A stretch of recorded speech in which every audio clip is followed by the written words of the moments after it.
Bonjour, bonjour, bonjour tout le monde. Je reviens dans une nouvelle capsule pour répondre à une question qui est assez récurrente. Une des questions que j'avais énumérées dans ma deuxième vidéo, il me semble, c'est le pourquoi moi? Pourquoi moi j'entends des sons? Pourquoi moi je vois des ombres? Pourquoi je fais des rêves prémonitoires? Pourquoi lorsque je touche quelqu'un, j'ai l'impression de ressentir des picotements? Pourquoi lorsque quelqu'un me raconte son histoire que je ne la connais pas du tout, j'ai l'impression de vivre moi-même son histoire à travers ses émotions à elle? Pourquoi moi?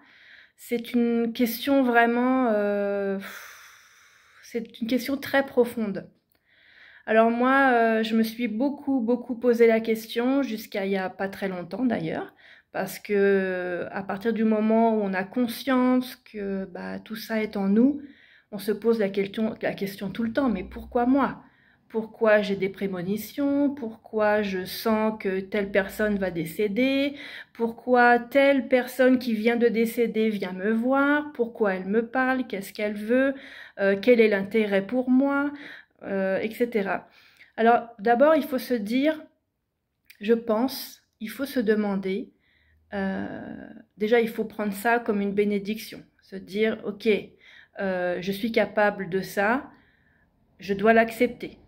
Alors ça, c'est encore une autre phase lorsqu'on a pris conscience qu'on avait des perceptions. Ça suffit pas d'en avoir conscience pleinement. Il faut aussi les accepter parce que beaucoup de gens que je connais et que je ne connais pas, je suis sûre que si vous regardez cette vidéo, c'est que vous avez la question même du titre vous a interpellé. Bah, c'est que vous avez déjà eu cette expérience-là et de vous dire pourquoi moi, sans savoir vraiment où ça va vous mener. Euh, j'ai passé des années à me dire que j'étais folle, que souvent j'entendais les gens me dire, même dans mon entourage très proche, que j'étais perchée, qu'il fallait que je descende de mon arbre. Des fois, on reçoit des paroles très blessantes qui font que, ben, on se dit effectivement, on a quelque chose qui n'est pas normal chez nous, qu'on est peut-être malade, peut-être que tout ça, c'est que dans mon imagination.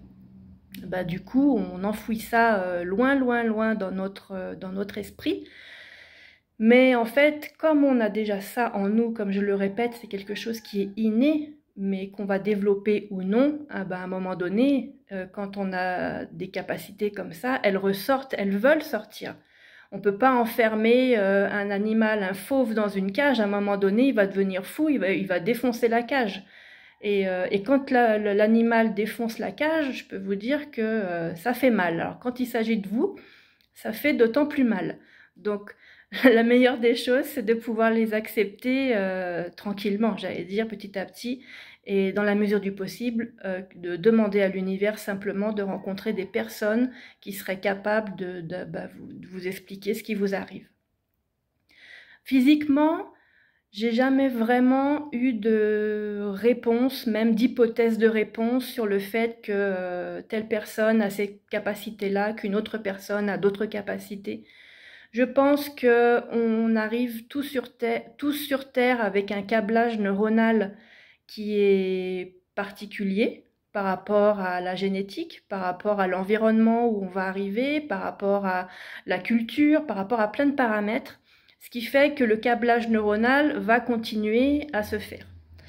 Alors ça, c'est mon explication, hein, parce que moi-même, il a fallu que je comprenne. Donc, et comme je suis quelqu'un qui creuse à chaque fois quand elle ne comprend pas, j'essaye de trouver des solutions, des réponses un petit peu plus scientifiques pour m'aider dans le subtil.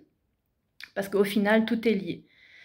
Et effectivement, j'ai appris qu'un enfant jusqu'à 3 ans, en fait, dès qu'il apprend quelque chose, il crée des connexions neuronales et il va en créer comme ça, mais à une vitesse absolument incroyable. D'ailleurs, vous avez déjà dû entendre que les enfants sont comme des éponges.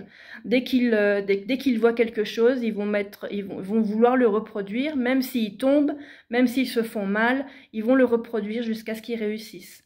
En commençant par la marche, en commençant par la parole, etc. Du coup, arrivé à 3-4 ans, à un moment donné, l'enfant, il fait du tri. Bien souvent, c'est à cette période-là on envoie les enfants à l'école. Et du coup, à l'école, on va leur apprendre d'autres choses. Et dans cette phase-là, j'allais dire de transition, ils font du tri. Il y a beaucoup de câblages qui sont déconnectés, reconnectés, etc. Donc en fait, ils perdent la moitié à peu près de leur connexion neuronale, si ma mémoire est bonne d'un point de vue scientifique. Si je me trompe, vous me le direz en commentaire.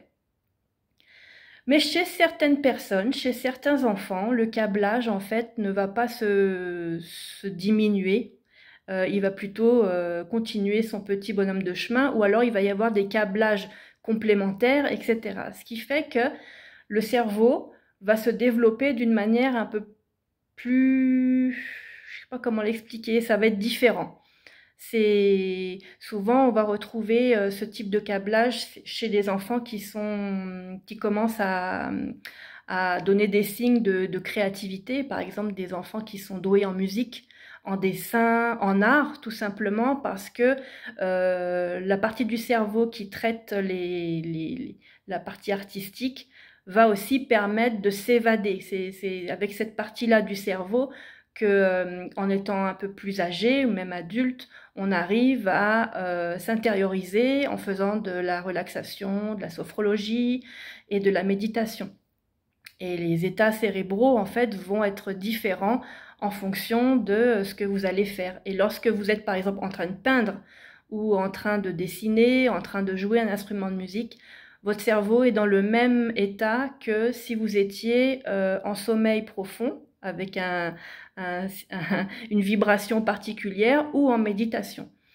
Et les enfants ont cette faculté-là. Déjà, les enfants à 3-4 ans n'ont pas le même état cérébral que les adultes.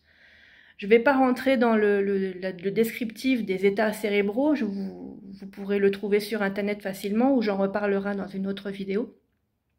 Mais tout ça pour vous dire que pendant l'enfance, il y a des choses qui vont se passer, qui vont faire que l'enfant va développer son cerveau de manière différente. C'est à partir de 7-8 ans, des fois même avant, le cerveau est tellement connecté d'une manière appropriée, j'allais dire, qu'il sera tellement approprié qu'il pourra percevoir des mondes subtils. Déjà, le tout petit enfant, il peut percevoir des petites entités qui sont dans des plans inférieurs. Je ne parle pas des plans supérieurs, des mêmes plans où sont les décédés, j'allais dire, et même au-delà. Mais souvent, vous allez entendre les enfants dire qu'ils voient des fées, qu'ils voient des nains, qu'ils voient près des plantes, qu'ils peuvent apercevoir d'autres petits êtres, etc. Et ils ont tout un monde imaginaire que les adultes n'ont même pas conscience, parce que pour eux, l'enfant est dans son monde, justement, il est dans son monde imaginaire et que faut le laisser dans son monde. Mais ils vont pas aller chercher plus que ça. Ils vont pas essayer de creuser pour savoir effectivement, est-ce que l'enfant le voit vraiment, ou est-ce que c'est simplement un personnage qui s'est créé. Tout ça pour en revenir sur le pourquoi moi. Donc déjà, le câblage, il peut être différent en fonction de votre parcours, en fonction de votre génétique, en fonction de votre environnement, enfin beaucoup de paramètres, vous l'avez déjà compris. Et puis après, c'est vous.